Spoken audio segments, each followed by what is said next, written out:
안녕하세요. 저는 40대 중반 여성입니다. 한동안 몸이 안 좋아 오랫동안 병원 신세를 졌어요. 다행히 이제는 다 나았는데요. 이번에 아프면서 깨달은 게 하나 있습니다. 사람의 분노가 병을 키우고 악화시키기도 하지만 그 반대로 병을 잊게 하고 낫게도 만든다는 걸요. 딱 제가 그랬거든요. 제가 인생을 엄청 길게 산 건 아니지만 엄청 치열하게 살긴 했습니다. 그야말로 고군분투했죠. 눈앞에 나와 가족들의 생존이 걸리면 누구라도 치열해질 수밖에 없더라고요. 저는 두 아이의 엄마입니다. 딸 하나, 아들 하나를 두었어요. 모든 엄마가 그렇듯 내가 가진 정성을 아이들에게만 쏟고 싶었습니다. 아이들 먹고 입히는 일에만 몰두하고 싶었지만 현실은 그렇지 않잖아요. 남편도 챙겨야 하고 가끔은 시댁과 친정도 챙겨야 하니까요. 저 역시 마찬가지였지만 그 강도는 남들과 달랐어요. 저만 바라보며 살아가는 사람들이 너무나 많았죠. 두 아이 그리고 남편을 비롯한 시어머니와 신호셋. 그들은 저에게 바라는 게 너무나도 많았어요. 때문에 어찌나 어깨가 무거운지 부서질 것만 같더라고요. 하지만 그대로 부서지게 놔둘 순 없잖아요. 제 나름대로 바짝 힘을 주기도 하고 또 아니다 싶은 건 내려놓기도 했습니다. 이제부터 왜 어떻게 내려놓게 됐는지 그 이야기를 해볼까 해요. 제가 25살이던 어느 여름날 오랜만에 고등학교 동창을 만나 신나게 수다를 떨고 있었는데요.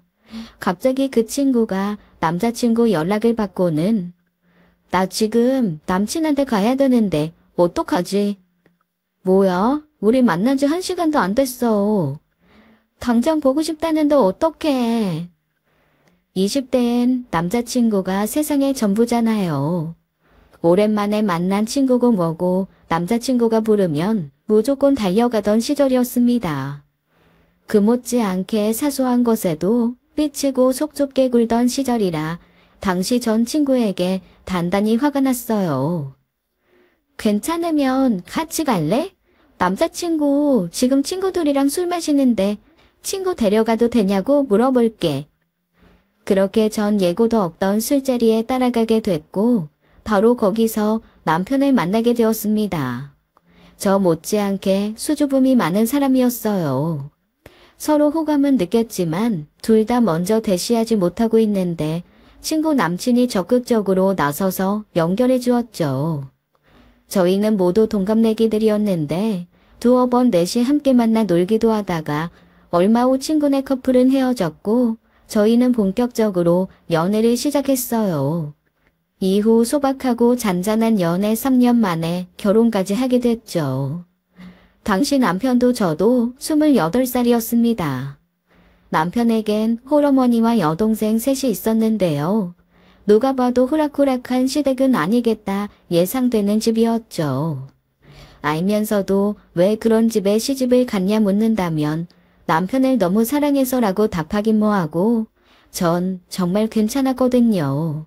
내가 크게 잘못한 게 없고 며느리 둘이만 다 하면 신우가 셋이든 열이든 상관없다 생각했어요. 저 결혼할 당시 시어머니 나이가 50대 초반이었는데 결혼 후 단 한 번도 돈을 벌어본 적이 없으셨다 했습니다. 아버님은 몇 년 전에 돌아가셨다고 했고요. 그러다 보니 결혼 전까지 실질적인 가장은 남편이었던 거죠. 확실치는 않지만 남편 월급이 고스란히 시어머니에게 간 것 같더라고요. 하지만 결혼 후엔 그럴 수가 없잖아요. 자기야, 앞으로 생활비는 어떡할래? 돈 관리 각자 할래? 아니면 내가 할까? 글쎄, 일단 엄마한테 물어볼게. 그걸 왜 어머니한테 물어? 자기가 번 돈인데. 아이, 내가 결혼은 했지만 그래도 엄마한테 생활비는 줘야 하거든. 드리지 말란 말이 아니고 앞으로는 어떻게 할 거냐는 뜻이야. 자기가 괜찮다면 앞으로 돈 관리는 내가 할게. 내 월급하고 자기 월급하고 모아서 매달 어떻게 쓸지 꼼꼼히 계획 세워야지. 영 불편한 기색을 보이긴 했지만 그래도 남편은 제 뜻에 따라주었습니다. 제가 시집살이 하는 것도 아니고 설령 시집살이 한다고 해도 결혼이라는 게 독립된 가정을 꾸리는 일이기 때문에 저는 제 선택이 맞다고 생각했어요. 그런데 며칠 후 어머니가 전화를 거셔서 한 소리 하시더군요. 내 아들 월급 관리 너가 한다고 했다며? 네 어머니, 저희 워낙 없이 시작했잖아요. 계획적으로 돈 모으려고요. 그럼 내 용돈은? 드릴게요. 제가 매달 어머니 통장으로 입금할게요. 그래, 알았다. 하지만 첫 달 용돈 입금하자마자 득달같이 연락이 오더군요. 너 방금 입금한 돈, 이거 뭐니? 이번 달 어머니 용돈이요. 이게 용돈이라고? 예, 이거 누구 코에 붙이라고? 순간 머리카락이 쭈뼛 서더라고요. 뭐랄까, 이게 시작인가 하는 기분이 들었어요. 며느리라면 신혼 초엔 무조건 어머니 눈에 들기 위해 간이든 쓸개든 다 빼줄 것처럼 굴어야 한다지만 아니요, 전 그렇게 하고 싶지 않더라고요. 많이 못 드려서 죄송한데요. 사실 저희 친정엔 용돈 안 드리거든요. 양가 부모님 용돈 합쳐서 어머니한테 다 드리는 거예요. 이게 어떤 돈이든 상관없고 난 이 돈 갖고는 못 산다. 너도 알다시피 우리 집 입이 몇 개니? 내 식구가 이 돈으로 어떻게 살아? 그 말은 시어머니를 비롯해 신우들 입까지 책임지라는 말이었어요. 하지만 그럴 순 없었죠. 시댁에 살고 있는 내 식구 모두 사지 멀쩡한 사람들이었으니까요. 막내 신우 빼고는 모두 성인인데 그 누구도 돈 벌 생각을 하지 않는 것 같았습니다. 어머니, 저희가 어떻게 내 식구 모두를 책임져요. 그렇게는 못해요. 어머 얘 봐라. 못한다니. 하고 못하고가 어딨어? 무조건 해야지. 그 사람 이제 유부남이에요. 독립된 가정 꾸렸잖아요. 어머니가 그 사람 저한테 주셨을 때 이렇게 될 거라는 거 예상하지. 시어머니는 제 얘기가 끝나기도 전에 전화를 끊어버렸습니다. 단단히 뿔이 났다는 증거였죠. 잠시 후 남편에게 전화가 걸려왔어요. 왜? 어머니가 전화해서 뭐라고 해? 엄마 엄청 화났어. 대체 엄마한테 뭐라고 한 거야? 다들 나가서 돈 벌라고 했다며? 아니요. 전 그런 말 한 적 없습니다. 물론 속뜻은 그게 맞긴 하죠. 직접적으로 그렇게 얘기하진 않았지만 어머니가 그렇게 들으셨다면 그게 맞겠지. 우리 엄마 지금까지 단 한 번도 일해본 적 없단 말이야. 평생 아버지가 벌어다 주신 돈으로 살았고 아버지 돌아가신 후에는 내가 번 돈으로 사셨어. 그게 뭐? 어머니 아직 한참 젊으신데 아들 장가 보낸 기념으로 이제 본격적으로 돈 버시면 되잖아. 엄마가 뭐 할 줄 안다고 밖에 나가 돈을 벌어. 젊은 사람이면 모를까. 젊은 사람? 그럼 당신 동생들이 나가서 돈 벌면 되겠네. 다들 창창한 20대잖아. 남편 역시 딱히 받아칠 말이 없었던지 일방적으로 전화를 또 끊더군요. 그날 저녁 남편은 매우 뚱한 표정으로 들어왔습니다. 제 말이 섭섭했다는 의미죠. 맘 같아서는 그러던지 말던지 하고 싶었지만 그래도 어디 그럴 수가 있나요. 이해시키고 설득시켜야 했습니다. 자기는 어머니가 일하는 게 싫어? 불안하고 죄송하고 막 그래? 평생 살림만 하신 분이니까 그렇지. 평생 집에서 살림만 하다가 아이들 출가시키고 돈 버는 분들 되게 많아. 그럼 동생들 용돈은? 자기 동생들이 중고등학생도 아니고 다들 엄연한 성인인데 왜 오빠한테 용돈을 받았어? 다른 건 몰라도 신우들 개인 용돈엔 절대 못 줘. 나는 대학 들어간 이후로 등록금 이외에 집에서 돈 다 쓴 적도 없어. 공부하면서 늘 아르바이트 병행했어. 어쨌거나 엄마 용돈은 그걸로 부족해. 엄마가 한 달 카드값만 얼만데? 어머니 개인 카드값까지 우리가 내야 되나? 그건 좀 아닌 것 같은데. 기본 용돈 이외엔 못 드린다고 자기가 어머니 설득시켜줘. 어머니는 평소 하고 싶은 걸 다 해야 직성이 풀리는 분이셨습니다. 저도 없는 명품백을 몇 개씩 갖고 계셨고 100만 원이 훌쩍 넘는 명품 패딩도 여러 벌 있었죠. 게다가 정기적으로 받는 피부과 시술을 비롯해 아로마 마사지까지 젊은 저도 차마 할 생각 못하는 것들이었어요. 그걸 여태 아들 돈으로 했다는 게 정말 대단했습니다. 반면에 저희 엄마는 가끔 용돈 드릴 때마다 이렇게 말씀하셨어요. 우리 딸이 고생해서 번 돈인데 이걸 어떻게 쓰니? 100원 한 푼 쓰기도 아깝다. 두 어머니가 비교돼도 너무 비교가 됐죠. 그리고 그 무렵 시아버지 기일이 돌아와 불편한 마음으로 시댁에 가게 됐는데요. 요즘 내가 돈이 없어서 집안꼴이 이렇다. 집안꼴이 다 뭐야? 마사지 쿠폰 끄는 거 연장할 돈이 없어서 몸뚱이도 너덜너덜하고 아주 만사가 다 짜증나. 시어머니는 저와 남편을 보자마자 죽는 소리를 늘어놓기 시작하셨죠. 나는 자식들 다 키워놓으면 호강할 줄 알았어. 일평생을 애 키우는데 청성 쏟고 나중엔 태존만 받으면서 살 줄 알았거든. 그런데 다 늙어서 일이나 구하러 다녀야 되고 네가 나보고 직접 돈 벌어 쓰라고 했다며? 어머니 아직 안 늙으셨잖아요. 엄청 젊은 편이세요. 어머니 정도면 필요로 하는 데가 얼마나 많은데요. 어머니 일하실 만한 곳 있나 제가 알아봐 드릴까요? 됐다. 내가 알아서 할게. 엄마, 다음 주부터 식당 설거지 일하러 나가잖아. 엄마 고생할 생각만 하면 벌써부터 마음이 안 좋아. 둘째 신우가 실눈을 뜨며 저를 째려보며 얘기하더군요. 엄마, 미안해. 내가 돈 많이 벌어서 엄마 고생 안 하게 해야 되는데. 됐다. 이제 와서 그런 얘기하면 뭐해. 내가 이래서 니네 결혼이 탐탁지 않았던 거야. 좀 넉넉한 처가 만났으면 얼마나 좋아. 분명 저 들으라고 하는 소리였어요. 엄마 입장에서는 금이야 오기야 곱게 키워서 올케한테 홀랑 뺏긴 거지 뭐. 아가씨, 뺏기다니요. 누가 들으면 제가 쫓아다녀서 결혼한 줄 알겠어요. 그럼 아니에요? 당연히 아니죠. 어떤 여자가 신우 셋 딸린 집에 좋다고 시집 오겠어요? 게다가 다들 백손데. 처음부터 오빠가 저 좋다고 쫓아다닌 거예요. 절대 고생 안 시키겠다고 단단히 약속하길래 그 말만 믿고 시집 왔다고요.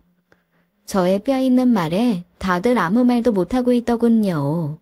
그리고 잠시 후 시어머니가 나지막이 혼잣말을 하시더군요. 애당초 진숙이랑 결혼시켰어야 됐어. 그러면 그 집 재산 다 우리 아들 거 되는 건데. 진숙이? 진숙이라. 그날 집에 오는 길에 남편에게 물었습니다. 자기야, 아까 어머니가 말씀하신 진숙이가 누구야? 엄마 친구 딸. 어려서부터 엄마들끼리 뭐 나중에 어른 되면 결혼시키자고 했나봐. 아이 근데 신경 쓸 거 없어. 나는 얼굴도 몇 번 못 보내니까. 그 집이 좀 부자거든. 뭐 엄마 입장에서는 자기 친구는 능력 좋은 남편 만나 부자로 사는 게 샘나서 하는 얘기야. 게다가 진숙이 얘 예전에 시집 갔어. 그러니까 귀담아 들을 거 없어. 그 후 저는 아들 하나 딸 하나 연년생 남매를 낳았습니다. 연년생 키워보신 분들이라면 아시겠지만 어린아이 둘을 키우기가 정말 힘들었어요. 혼자서는 도저히 감당이 안 돼서 친정엄마가 저희 집에 거의 상주하다시피 하며 도와주셨죠. 그 사이 시어머니와는 전화통화도 거의 못하며 지냈는데 나름 일하느라 바쁘신가 보다 그래도 잘 지내시나 보다 생각했습니다. 가끔 통화라도 할 때면 너는 젊은 애가 무슨 자식 욕심이 그렇게 많아 애들을 이연작으로 낳냐? 어쨌거나 우리 아들만 죽어나겠네. 이제 지 자식들 챙긴다고 시엄마는 거들떠도 안 보겠어. 당신은 나보다 훨씬 젊을 때 애 넷을 낳으셨으면서 어떻게 저런 소리를 하나 여전히 본인 위주의 생각뿐이셨습니다. 어쨌거나 아이가 둘 생기다 보니 앞으로 어떻게 살아야 하나 고민이 많았어요. 저도 저지만 남편 역시 고민이 많아 보이더군요. 내 월급 뻔한데 그걸로 어떻게 살지? 아, 애들 먹여 살릴 생각하면 밤에 잠이 안 온다 잠이 안 와. 딱하기도 했지만 나름 듬직했습니다. 비로소 한 집안의 가장다워 보였거든요. 그러던 어느 날 퇴근하고 집에 와서 호들갑을 떨며 한다는 소리가 거래처 직원 중에 정대리라고 있었거든. 사람이 워낙 느려 터지고 일도 답답하게 하는 데다가 성격도 까칠해서 다들 싫어했었어. 그러다 몇 년 전에 자기네 팀장이랑 대판 싸우고 퇴사했어. 그러다 한동안 빌빌댔는데 느닷없이 바리스타 자격증 따서는 커피숍을 오픈했대. 근데 그게 완전 초대박 난 거 있지? 커피숍이 초대박 나봤자지 뭐. 손바닥만한 커피숍인데 그 근처 유동 인구가 은근히 많대. 어떤 원두를 쓰는지 모르겠지만 그 집 커피 싸고 맛있게로 유명해져서 돈을 거의 긁어 모은다네. 최근에 8천만 원짜리 차를 샀더라고. 다들 장사 안 된다고 난린데 그 사람은 운이 좋았나 보다. 나도 회사 때려치우고 장사나 해볼까? 자기는 장사 스타일 아니잖아. 그런 거 생각도 하지 마. 실제로 남편은 낯가림도 심하고 숫기도 없는 데다가 사소한 일에도 욱하는 성격이어서 장사할 감이 아니었습니다. 거기다 게으르기까지 했거든요. 하지만 제가 말려도 소용없었습니다. 그 후 TV만 틀면 자영업 성공 신화 스토리를 보고 요즘 어떤 아이템이 잘 된다더라, 어떤 메뉴로 장사하면 월세는 문제 없다더라, 입만 열면 장사 타령이었죠. 그때마다 죽어도 안 된다, 장사 아무나 하는 거 아니다 말해주고 싶었지만 그냥 무시했어요. 너는 떠들어라, 나는 상관없다. 한 귀로 듣고 한 귀로 흘렸죠. 하지만 남편은 진짜 진지했던 겁니다. 어느 날 뜬금없이 신우가 전화를 해서는 언니, 지금 오빠 전화 안 돼서 그러는데 제 친구 오빠가 마침 좋은 자리 나왔다고 내일 보러 올 수 있냐고 전화 왔어요. 좋은 자리라뇨? 가게 알아보는 거요. 거기가 근처에 대학교가 하나 있는데 그래서 대학생들이 많이 다닌대요. 지금은 김밥집인데 곧 계약 끝난다고? 하여간 일단 빨리 보러 오라네요. 그 자리 탐내는 사람들이 은근히 많대요. 가게를 알아봐요? 오빠가요. 그랬습니다.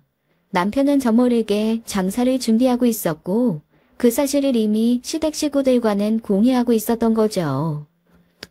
제가 그 사실을 알게 됐던 걸 알고 결국 남편도 이실직고 하더라고요. 생각해봐. 내 월급으로 어떻게 우리 네 식구가 먹고 살겠어? 애들은 점점 크는데 월급은 그대로고. 지금은 당신이 애들 봐주지만 어린이집 보내고 당신까지 일 다니면 애들한테 점점 소홀해질 거 아니야. 난 우리 애들 그렇게 키우고 싶지 않거든. 당신 일하지 않아도 먹고 살 수 있는 방법을 찾은 것뿐이야. 그렇다고 나랑 상의도 없이 진행하면 어떡해. 당신한테 말하면 금방 안 된다고 할 거잖아. 그러니까 안 된다고 할 걸 왜 시작하냐고. 나 자신 있어. 이미 시장 조사도 끝냈고 아이템도 정했어. 알아볼 만큼 다 알아보고 시작하는 거야. 아이 그러니까 믿어봐. 나 진짜 자신 있다니까. 아니야, 안 돼. 당신을 못 믿어서가 아니고 세상을 믿을 수가 없어서 이러는 거야. 일단은 그냥 다니던 회사 다니면서 천천히 생각해보자. 그럴 수 없어. 나 이미 사표 냈어. 순간 눈앞이 캄캄했습니다. 이미 사표까지 냈다니 남편은 제 생각보다 많이 오버하고 있었죠. 어떻게 그런 중요한 일을 혼자 결정해? 나랑 애들은 생각 안 났어? 생각났어. 우리 가족 생각해서 결정한 일이야. 그게 어떻게 우리 가족을 생각한 결정이야. 너무 무책임하잖아. 나 다른 건 몰라도 책임감 하나는 단단한 사람이야. 아버지 돌아가시고 줄곧 나 혼자 우리 집 가장 노릇했던 거 당신도 알잖아. 책임감 없었으면 그랬겠냐고. 따지고 보면 나는 두 집안의 가장이야. 엄마랑 동생들도 책임져야 하고 당신하고 애들도 책임져야 돼. 그게 월급 몇 푼으로 가능한 일이냐고. 방법이 없었습니다. 말릴 수 있는 단계를 한참 지난 상황이었죠. 그렇게 남편은 결국 가게를 열고 말았어요. 남편이 오픈한 가게는 디저트 가게였는데요. 제가 볼 땐 굳이 알바생 필요 없는데 큰 신우가 마치 자기 가게인 양 도와주겠다고 나서더군요. 요즘 이 디저트 가게가 대세거든. 운 좋게 SNS 같은 걸로 입소문 나면 대박 나는 건 시간 문제야. 입소문 나면 대박 나는 건 시간 문제다. 아마 장사 시작하는 모든 사람들이 처음엔 그런 달달한 기대를 품었을 겁니다. 하지만 현실은 그렇지 않잖아요. 거기다 시어머니까지 철없는 소리만 늘어놓으시더군요. 그래, 진즉에 이런 거 차렸어야 돼. 우리 아들이 어떤 사람인데 남 밑에서 일하냐고. 남자는 자고로 자기 일을 해야 되는 거야. 그래야 밖에 나가서도 년도 서고 폼도 나지. 남편을 비롯한 시댁 식구 모두는 그저 핑크빛 꿈만 꾸고 있었습니다. 하지만 전 모든 게 불안하기만 했죠. 남편 월급만으로 내 식구 살기엔 불가능하다는 거, 그건 남편 말에 동의합니다. 그러나 제가 임신 출산과 아이 육아 때문에 일을 쉬고 있긴 했지만 곧 다시 재취업할 생각이었고요. 그러면 빠듯하긴 해도 어떻게든 밥 먹고 살 거라 생각했어요. 솔직히 저라고 생각이 없었을까요? 장사 생각 전혀 안 해본 건 아닙니다. 하지만 해도 내가 해야지 남편은 도무지 믿을 수 없었거든요. 역시나 그런 저의 걱정은 보란 듯이 현실이 되어 오더군요. 가게 말아먹는데 딱 10개월 걸렸습니다. 가끔씩 가게 나갈 때마다 신우 친구들만 있었고 예쁘고 알록달록한 디저트들이 제발 와달라고 손짓을 해도 지나가는 사람 그 누구도 눈길조차 주지 않았어요. 아이씨, 큰일 났다. 이번 달 새도 못 내게 생겼어. 이상하다. 내 친구들은 먹어보고 다 맛있다는데 왜 이렇게 손님이 없냐? 손님이 왜 없는지 당장 가게세도 못 내게 생겼는데 어떻게 할 것인지 남편도 신우도 그저 푸념만 하고 있을 뿐 대책 마련할 생각은 전혀 없어 보였어요. 뭐든지 빠른 게 좋다고 실패에 대한 인정과 수습도 빨라야 했는데 인정은 빨랐지만 수습은 빠르게 할 수 없었습니다. 상가 임대 계약이 한참 남아 있었으니까요. 여태 자면 어떡해? 가게 안 나가? 열면 뭐해. 개미새끼에 한 마리 안 오는데 모아봤자 한두 명이야. 그 한두 명이라도 받아야지. 그거 팔아봤자 뭐가 남아. 가만히 앉아 열받고 있느니 잠이나 더 자는 게 나아. 남편은 제 예상을 한치도 벗어나지 않았습니다. 아이 둘의 아빠가 됐으니 달라졌겠지 했지만 전혀요. 그대로였죠. 침대에 자빠져 있는 남편을 당장이라도 끌어내고 싶었지만 그래봤자 싸움만 날 것 같아 내비두었어요. 결국 다음 날부터는 제가 가게에 나가게 됐습니다. 언니가 가게 나온다고요? 애들은요? 친정에 맡기기로 했어요. 언니는 이런 거 못할 텐데요. 그냥 제가 맡을게요. 아니요. 그이 가게니까 제가 하는 게 맞죠. 앞으로는 저 혼자 알아서 할 테니까 아가씨도 여기 그만 오고 다른 알바 찾아보세요. 다른 알바 찾아보라고요? 그건 안 돼요. 나중에 대박나면 이 가게 저한테 넘기기로 했단 말이에요. 그 얘긴 지금 한참 자고 있는 오빠랑 따로 얘기하시고요. 어제까지 일한 알바비는 오후에 입금해 드릴 테니까 오늘부터 나오지 마세요. 작정하고 가게에 나가보니 그야말로 참혹하기 그지 없더라고요.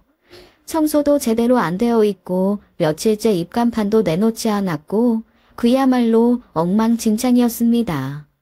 제가 그 동네 사람이라도 절대 들어오고 싶지 않겠더라고요. 일단 하루 이틀 지켜봐야 했습니다. 왜 손님이 없는지, 뭐가 문제인지 현실 파악이 돼야 돌파구도 보일 테니까요. 일단은 메뉴가 너무나도 뻔했습니다. 근처에 저희 가게와 똑같은 메뉴로 장사하는 가게들이 여러 곳 있었고 동네 대형마트나 빵가게에도 지천으로 있는 메뉴들이었죠. 뭔가 차별성이 필요했어요. 그때 문득 고모네 오빠가 생각났습니다. 전에 만났을 때 잠깐 나눴던 대화가 떠올랐거든요. 요즘은 간식은 달달하고 맛있기만 하면 안 돼. 사람들 인식이 변해서 맛보다는 건강이 우선이거든. 재료가 건강하면 약간의 맛을 포기하면서까지 사 먹을 수밖에 없어. 물론 맛도 좋으면 더할 나위 없고. 가게에 있는 디저트들을 보니 죄다 고당류 고칼로리였습니다. 때문에 뭔가 색다르고 건강을 생각한 메뉴를 선보여야 했죠. 고민이 많이 되더라고요. 제가 고민하고 있는 동안 남편은 집에서 천하태평이었습니다. 당신 종이 집에 있었던 거야? 밖에 나가는 돈 생기는 것도 아니고 밀렸던 잠이나 자야지 뭐. 어때? 당신이 직접 가게 나가보니까 내 심정 이해되지? 거기 해당초 가게 자리가 별로였어. 시어머니랑 똑같았습니다. 죽어도 자기 잘못은 인정하지 않았죠. 당연히 인정할 수 없었을 거예요. 자기 잘못이 뭔지 그 자체를 몰랐으니까요. 아무리 그래도 너무 집에만 있지 마. 사람 몸 한 번 늘어지면 계속 늘어지게 되니까 애들이라도 챙기던지. 당신 없이 내가 어떻게 애들을 봐. 장모님이 보시는 게 낫지? 그래서 앞으로 어떻게 할 건데? 생각을 해봐야지. 안 그래도 내 친구들하고 바다 낚시 가기로 했어. 가서 머리 좀 식히고 올게. 기가 막히더라고요. 맘대로 회사 때려치고 기껏 차린 가게 말아먹고 뒷수습 할 생각 안 하고 마누라한테 맡긴 것도 모자라 머리를 식히겠다고요? 당신 지금 머리 식힐 여유 부릴 사람 아니야. 당장이라도 밖에 나가서 돈 나오는데 억나 땅이라도 파야 된다고. 어쩜 그렇게 천하태평일 수가 있어. 나도 숨 좀 쉬자. 나도 사람이야. 사람이면 현실 파악 좀 해. 당신 머리 식힐 생각하지 말고. 당신 때문에 열받는 내 머리는 생각 안 해? 알았어. 알았다고. 이번 한 번만 다녀오고 돌아와서는 몸뚱이라도 팔아서 먹여 살릴게. 그러니까 당신도 적당히 좀 해. 결혼해서 살다 보면 남편이 죽이고 싶을 만큼 미울 때가 생긴다던데 제가 그때 딱 그랬습니다. 밥 먹는 모습, 잠자는 모습, 애들과 놀아주는 모습, 하물며 숨쉬는 모습까지 전부 꼴보기 싫었죠. 내가 왜 이런 사람과 결혼했을까? 왜 좀 더 신중하지 못했을까? 믿었던 사랑이란 게 이렇게 잔혹할 줄 몰랐어요. 하지만 후회조차 쓸데없는 낭비였습니다. 저는 살아야 했어요. 애들만큼은 어떻게든 챙겨야 했으니까요. 그나마 다행인 것은 이 사람 저 사람에게 연락하고 도움받아 출시한 신메뉴가 은근히 인기를 끌기 시작했다는 겁니다. 호기심에 한번 사 먹어본 사람들이 고맙게도 다시 찾아와주고 얼마 후에는 근처 복지센터와 어린이집에서 단체 주문도 들어왔어요. 그때는 정말 날아갈 것 같더라고요. 그러다 보니 수입이 예전보다 나아졌죠. 우와, 당신 수학 좋다. 나보다 훨씬 나. 멋있다, 당신. 멋있으려고 정성 쏟은 거 아니야. 먹고 살려고 정성 쏟은 거지. 그나저나 나는 이렇게 멋있어지는데 당신은 언제 멋있어질 거야? 계속 이렇게 놀 거야?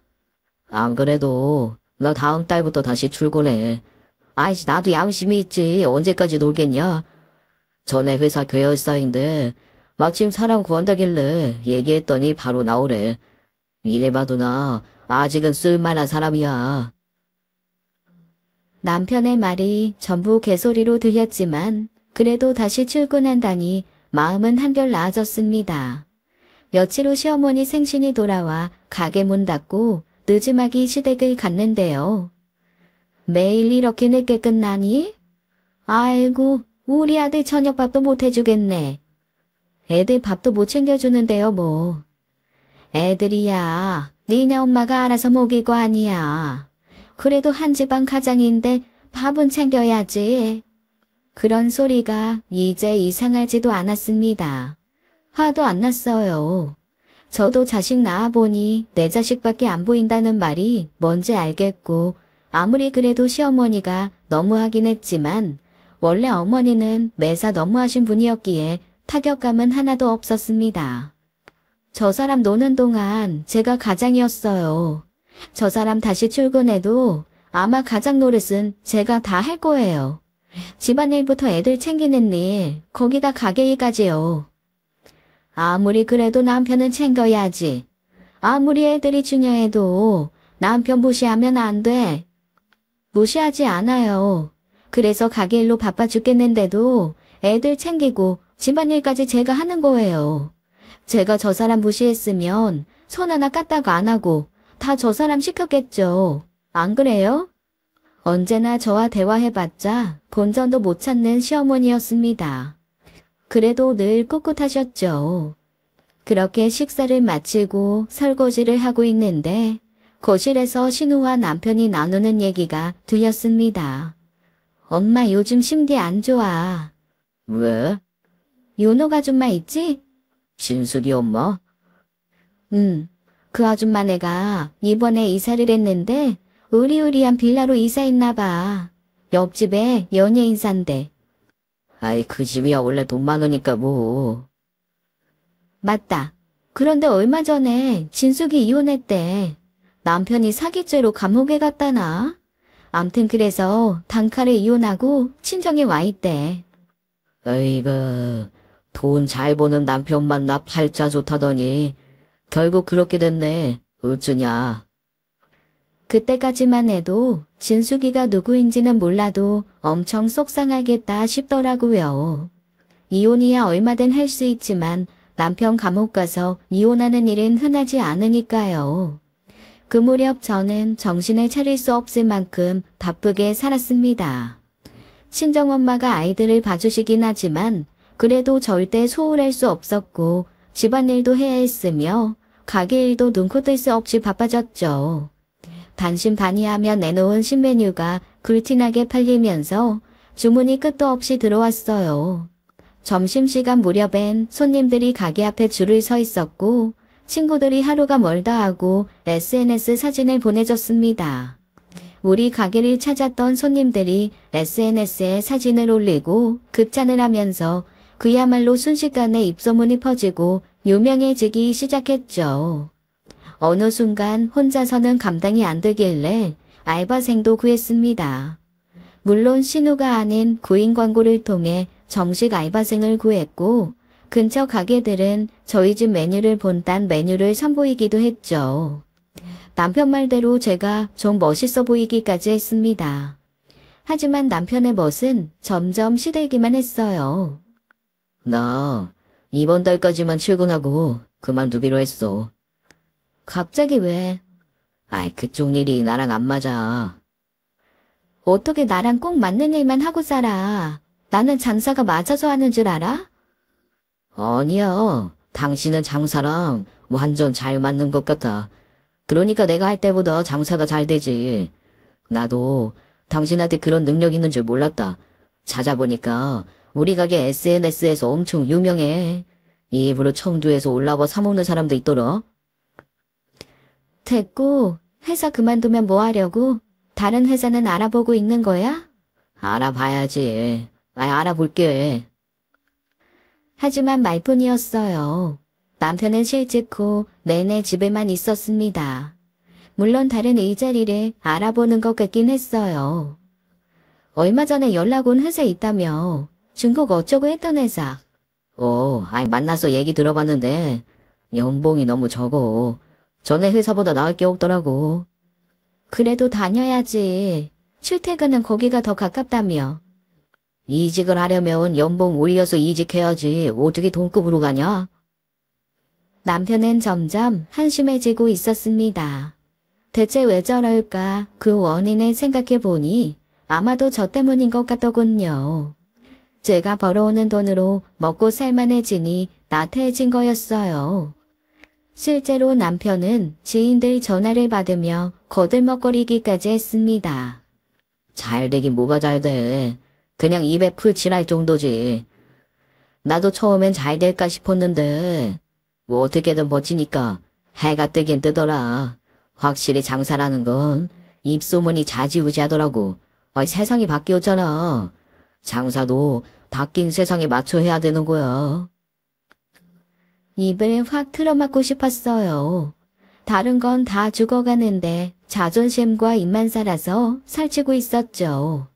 어쨌거나 제 입장에선 죽었다 깨나도 남편이 먹고 노는 꼴은 봐줄 수가 없었습니다. 당신 집에 있는 걸 못 봐. 정식 취직 아니더라도 어떻게든 돈 벌 생각해. 적은 돈이라도 좋으니까 애들한테 백수아빠 소린 듣지 마. 그럼 나도 가게 나가서 일할게. 지금 알바생 잘라. 내가 대신 할게. 가게 일은 신경 꺼. 이제 가게는 내 거야. 당신은 당신 일 찾아.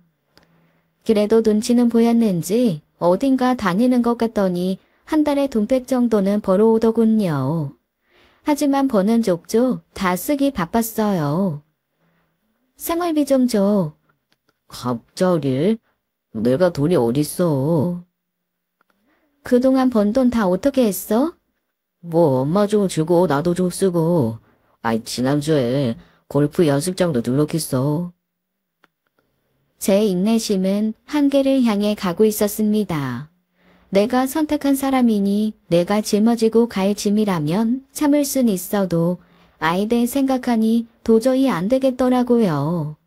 아빠로서 의지할 점도 하나 없고 배울 점도 하나 없는 사람이었으니까요. 남편뿐만이 아니었습니다. 시댁 식구들 다시 들썩이기 시작했죠. 돈 있으면 나 300만 줘라. 더 늦기 전에 가전제품 좀 싹 다 바꾸고. 돈 없어요, 어머니. 필요하시면 그이한테 달라고 하세요. 언니, 전데요. 제가 지금 급하게 돈이 필요해서 그런데 100만 원만 보내주면 안 될까요? 알바 구하면 바로 갚을게요. 알바부터 구하고 얘기하세요. 급한 돈은 오빠한테 얘기하시고요. 언니, 저 태블릿 PC 필요한데 언니가 하나 사주시면 안 될까요? 그걸 제가 왜요? 오빠한테 말했더니 언니한테 부탁하라길래. 그럼 오빠한테 전해주세요. 나한테 이런 거 떠넘기지 말라고요. 예의 차리고 싶지 않았습니다. 잘 보이고 싶지 않았어요. 덕적으로 시댁일 뿐이지 그들은 저에게 며느리로서 올케로서 존중도 배려도 전혀 하지 않았으니까요. 아마 그때부터인 것 같습니다. 저도 모르게 이혼이란 단어를 검색하게 됐고 아이들 친권 양육권에 대해 알아보기 시작했죠. 그러다 저에게 이상한 일이 생기기 시작한 건 그 후 며칠 후부터였어요. 일 때문에 하루에도 수십 개의 카톡과 문자 메시지가 도착하는데 그 가운데 이상한 문자들이 도착하기 시작했습니다.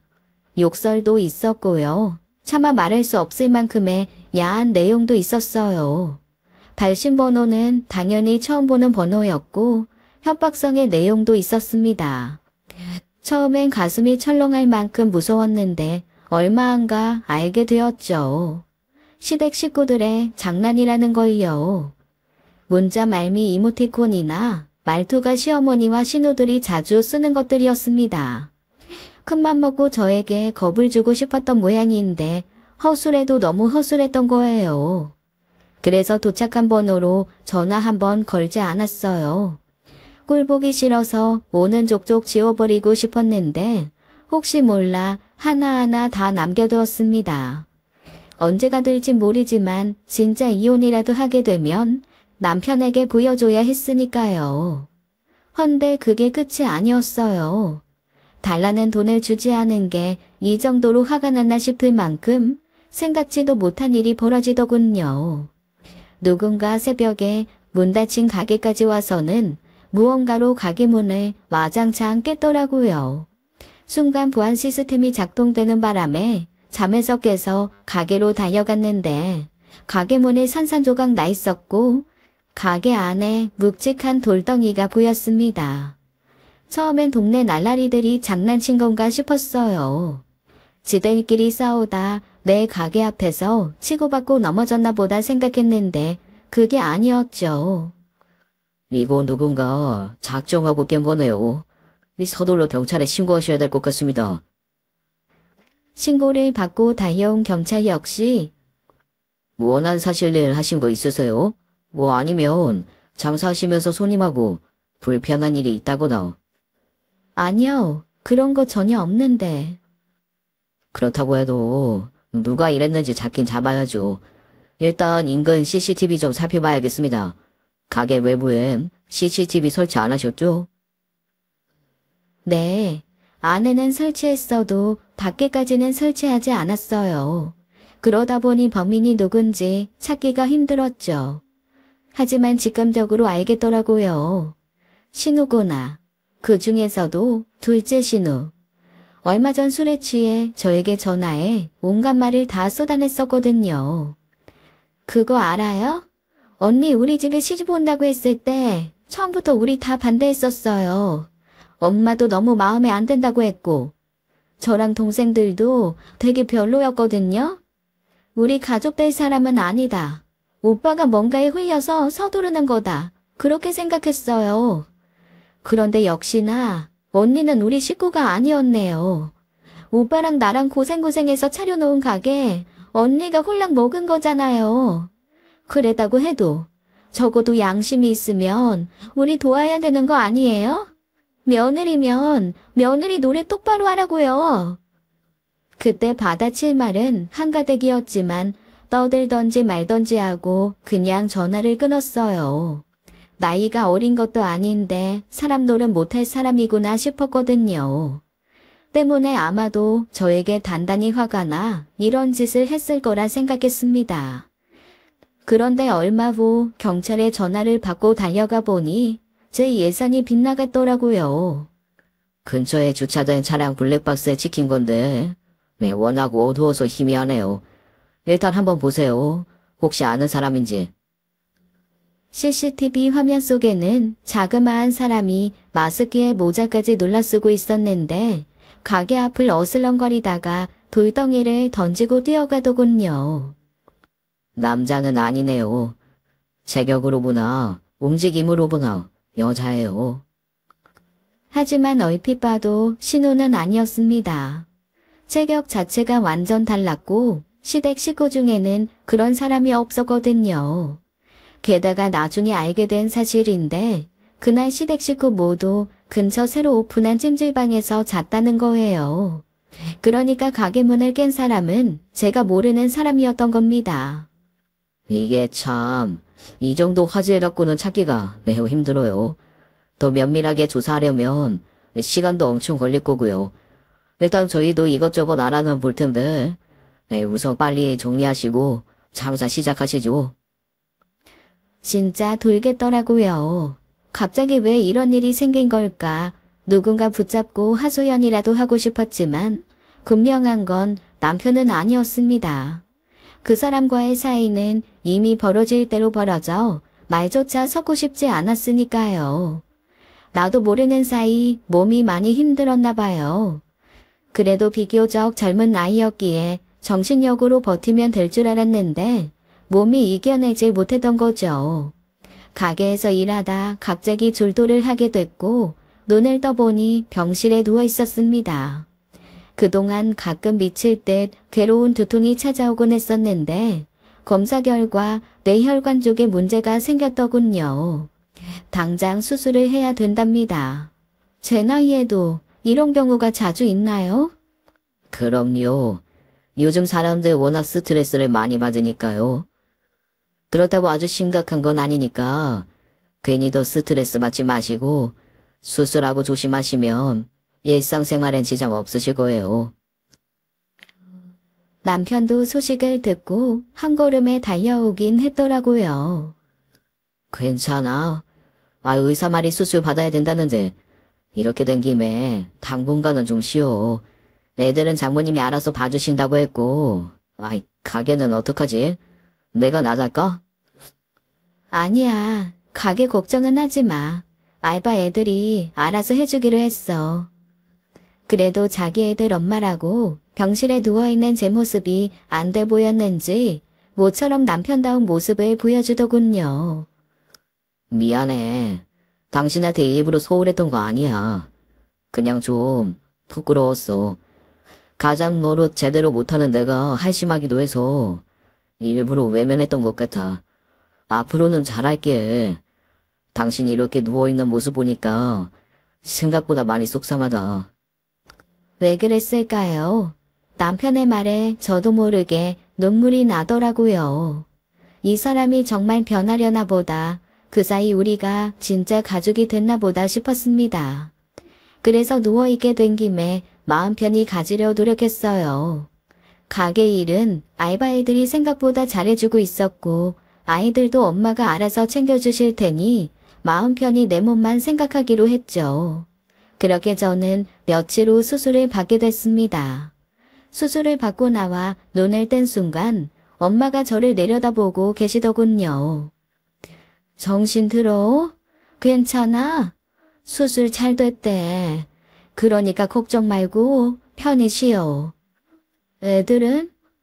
오늘 하루 네 올케가 봐준대.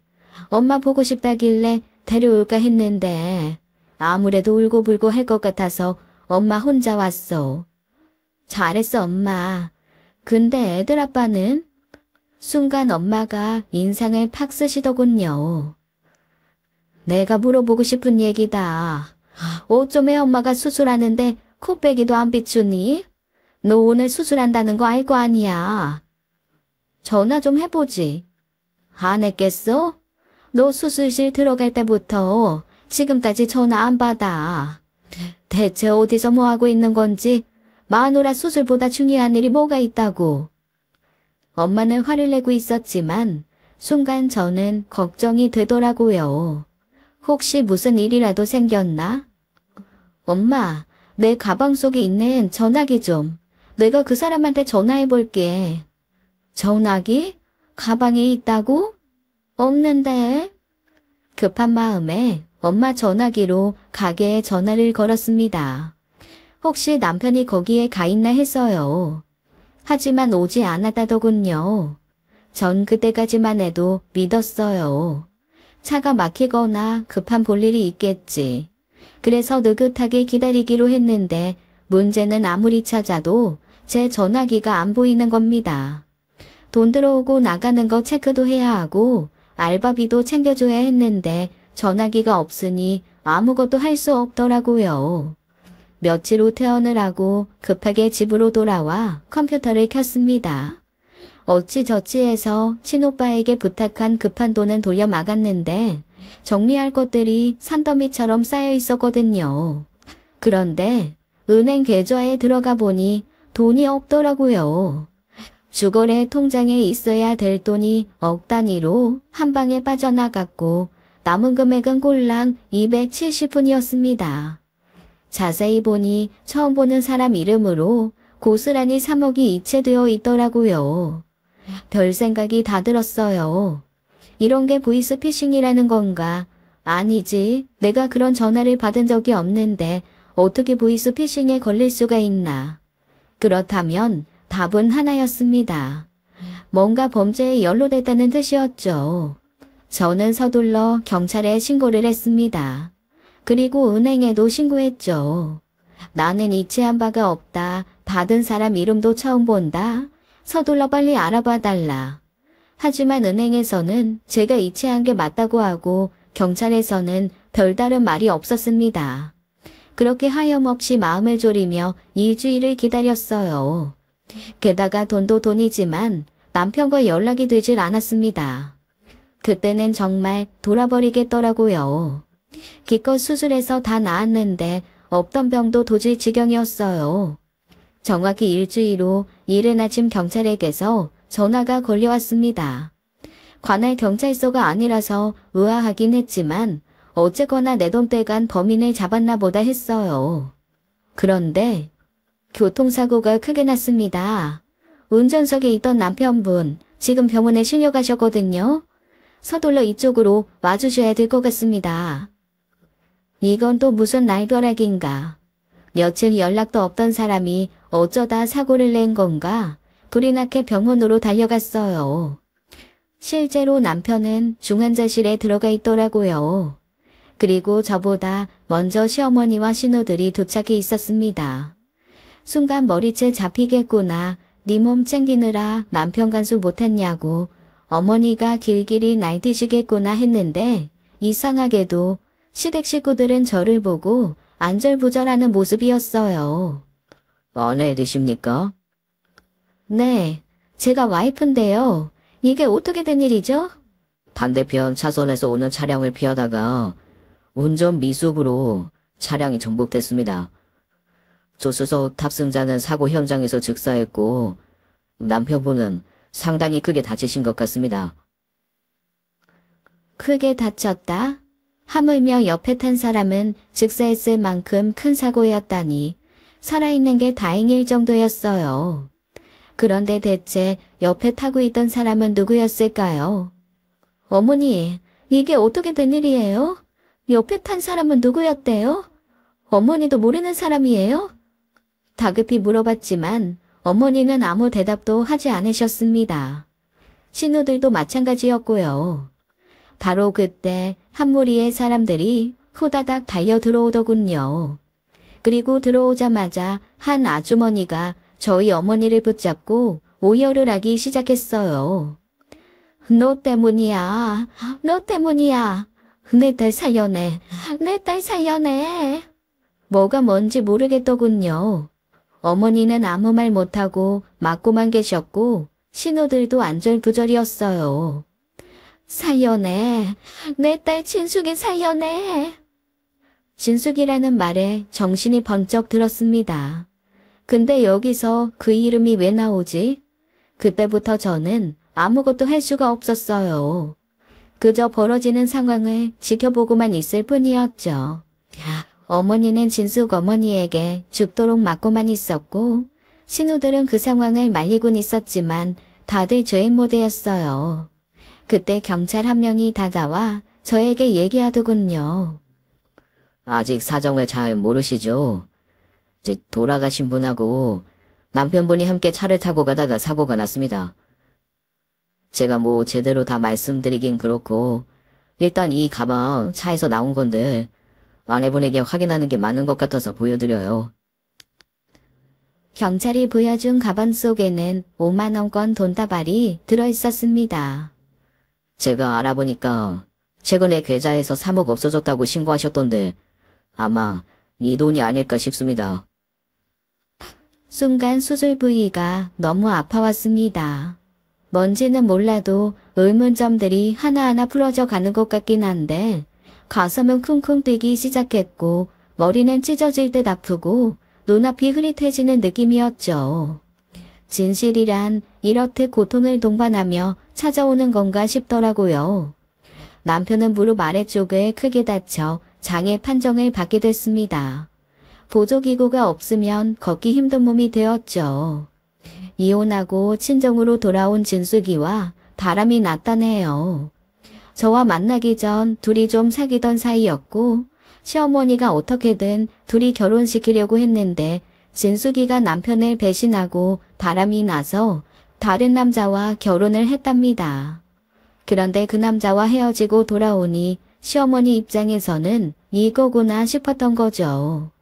게다가 남편 역시 저와의 사이도 소원해지고 되는 일도 없으니 진숙이한테 갈아타야겠다 싶었나 봅니다.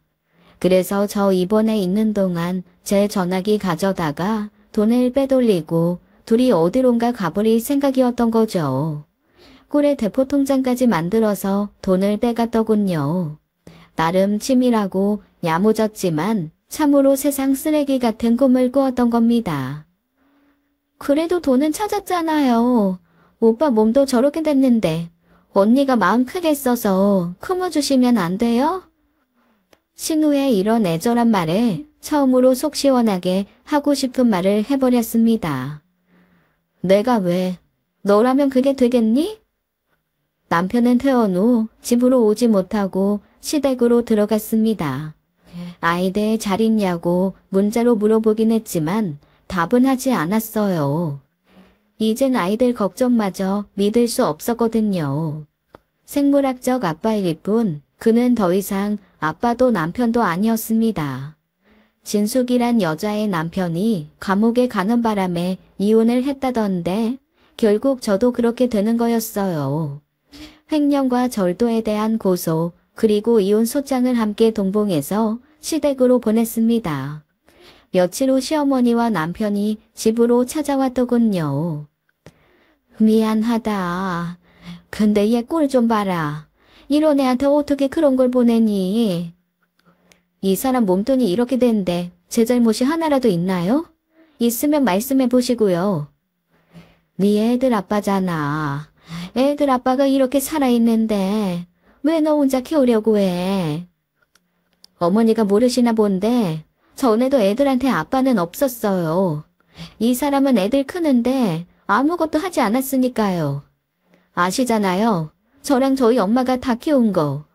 그렇다고 이렇게 망가진 몸으로 돈 한 푼 없이 버려줘야 되니? 너 이렇게 매정한 애였어? 네, 저 매정한 거 아시잖아요. 결혼하자마자 어머니 용돈 줄일 때 알아보실 줄 알았는데 아직도 모르셨어요? 저는요, 사람만 상대해요. 제대로는 못해도 사람 노릇하려고 애쓰는 사람들만 상대한다고요. 아쉽게도 어머니나 이 사람이나 거기엔 안 들어가네요. 어머니는 제 앞에서 눈물을 뚝뚝 흘렸습니다. 그 눈물의 의미는 100% 순수한 후회였어요. 하지만 많이 늦었죠. 남편은 그 불편한 다리로 엉거주춤 앉아 저를 뚫어지게 보고 있었습니다. 저를 그렇게 볼 수 있는 용기가 대단하다 생각됐어요. 왜? 하고 싶은 말 있어? 있으면 해. 다리는 다쳤어도 입은 멀쩡할 거 아니야. 애들 보고 싶어. 그리고 당신한테 용서받고 싶고. 둘 다 안 돼. 그래도 하고 싶다면 당신 능력껏 해봐. 실수였어. 한 번만 봐줘. 실수? 실수라고 하기엔 상당히 계획적이던데? 가게 유리창 깬 것도 당신이지. 세상 떴다는 전 여친 시켰던 거야? 나한테 불만이 있으면 말로 하지. 왜 애꿎은 유리창을 깨? 아니야. 얘가 시킨 거 아니야. 내가 시킨 거야. 그때는 너가 미웠다. 너무 미웠어. 그래서 욱하는 마음에. 그때 제가 미우셨던 만큼 저는 지금은 어머니가 너무 밉네요. 하나부터 열까지 다요. 왜 아드님을 이렇게 키우셨어요? 물론 제대로 파악도 안 하고 덜컥 결혼한 제 잘못도 있지만 그 벌은 이미 충분히 받았다고 생각합니다. 앞으로는 어머님이 받으셔야겠네요. 망가진 아들 몸뚱이 잘 돌보시고 혹시 감옥 가게 되면 옥바라지도 잘해주실 거라 믿어요. 애들 한 번만 보면 안 될까? 응, 안 돼. 이미 애들한텐 얘기했어. 아빠 죽어버렸다고. 물론 아이들한테 아빠 죽었다고 말하진 않았습니다. 언제 어디서 만나게 될지 모르니까요. 남편이 죽도록 미웠을 때 이혼 생각이 굴뚝 같았습니다. 하지만 차마 실행하지 못했죠. 바쁘기도 했고 아이들 생각도 났고 무엇보다 이게 맞나 하는 의문이 들었거든요. 어쨌거나 저는 이혼을 했습니다. 제가 능동적으로 나서서 한 이혼은 아니지만 후회는 없어요. 남편을 비롯한 시댁 식구들에 대한 미움도 많이 가라앉았습니다. 굳이 미워할 필요 없잖아요. 저 아니어도 힘들게 살아갈 게 뻔하니까요. 저는 앞으로 아이들만 바라보며 살 예정입니다. 가게도 좀 더 넓은 곳으로 옮겼고요. 새로운 메뉴도 더 개발할 예정이에요. 그리고 무엇보다 제 건강에 신경 쓰려 합니다. 내 건강이 곧 아이들의 행복이니까요. 응원 많이 해주세요. 긴 얘기 들어주셔서 감사합니다. 지금까지 사연 읽어주는 남녀였습니다. 끝까지 시청해주신 여러분 감사드리며 저희는 다음 사연으로 돌아올게요. 감사합니다.